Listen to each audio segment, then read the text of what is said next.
Alors, pour la partie plomberie de ma cuisine, je vais faire à l'inverse de l'électricité. Donc, c'est-à-dire qu'en fait, je vais venir percer par en dessous, parce qu'en fait, la poutre qui est là en bois est à ras du mur de la salle de bain. Alors, en sachant que la salle de bain est derrière la cuisine, parce que là, en fait, on voit que ça, c'est l'ancienne installation du bidet. Donc là, ils sont bouchés, mais bon, elle est toujours sous eau. Donc là, vraiment, la cloison est très près. Du coup, je vais aller essayer de traverser par en dessous, mais en biais, pour aller rejoindre la cuisine. Donc voilà, on va voir ça tout de suite. Ok. J'atterris ici dans le placo. Donc après, je dégagerai cette partie-là au marteau-pic pour aller rejoindre le trou que j'ai effectué. Et il va falloir que je fasse un agrandissement du trou pour pouvoir passer mes deux tuyaux. Bon allez, je vais te montrer de près. Regarde, on voit la lumière. Ça tombe en plein ma cuisine. Tu vois, on voit la lumière de la cuisine. Donc là, je passe en plein milieu de bois. Donc il faudra que je me débrouille pour que les tuyaux passent par là. Donc pour faciliter le travail, je vais couper l'eau. Et puis après, je viendrai couper ces deux tuyaux là. Le tuyau d'eau chaude et le tuyau d'eau froide. Pardon. Et le tuyau de PVC. Je vais tout couper. Ainsi après, je vais faire quelque chose de propre, soudé, etc. Et tout faire au même moment parce qu'après, sinon, ça te vide le bordel. Et là, je vois que là, c'est une latte qui sert à rien. Ce que je vais faire, c'est que je vais péter là pour passer mon tuyau d'évacuation de 50. Ainsi, voilà, mes os arriveront là et elles partiront là. Toujours bien protéger les oreilles, mettez une visière si vous en avez ou des lunettes de sécurité. Voilà.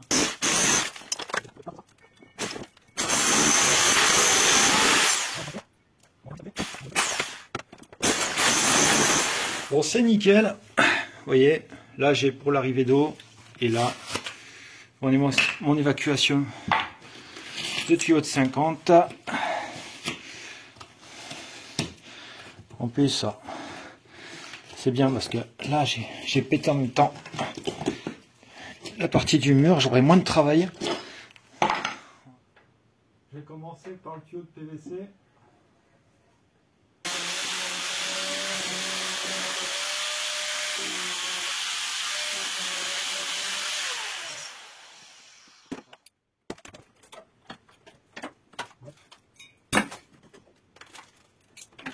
Voilà.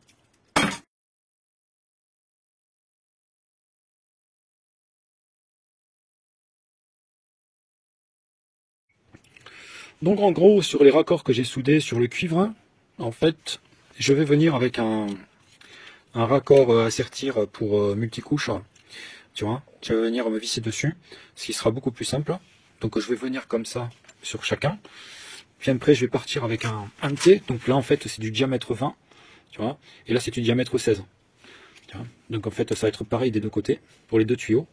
Tu vois, ça va faire ça, en gros. Et puis le raccordement de l'autre côté, pareil. Voilà, donc avec des morceaux de tuyaux de 20 et avec mes départs en 16 pour alimenter la cuisine.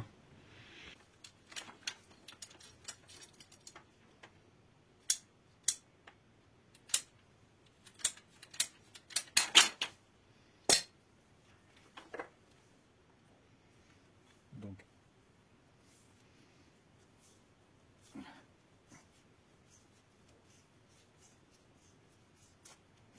va venir comme ça, tu vois, avec mon départ de 16, puis mon retour pour aller me connecter à l'autre embranchement du cuivre pour continuer la flotte pour aller vers les autres systèmes. Tu vois. Comme là c'est un écrou libre, du coup je vais déjà sertir. Bon, en fait que là-bas en haut, j'ai pas tout à sertir et être embêté.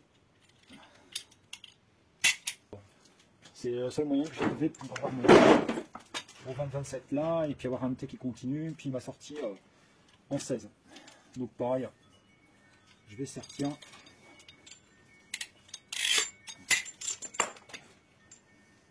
là on fait bien gaffe que ça n'a pas bougé. C'est le cas, on recommence.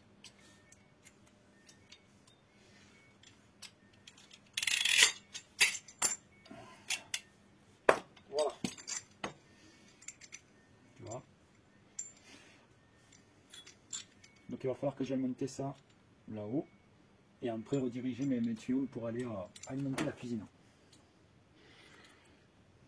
Donc tu vois l'idée c'est ça.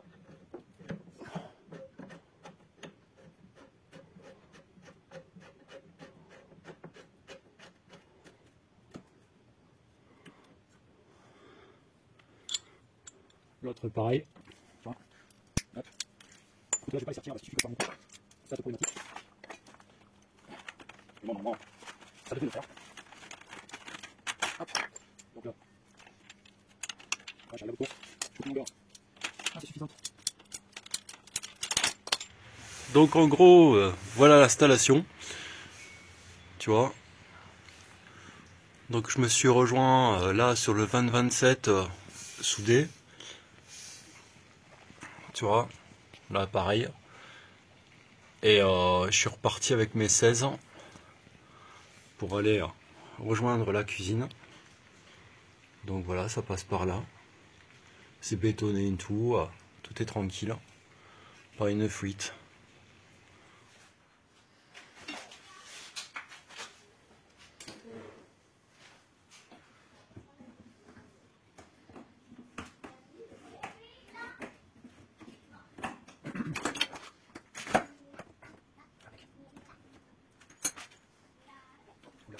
Celui-là.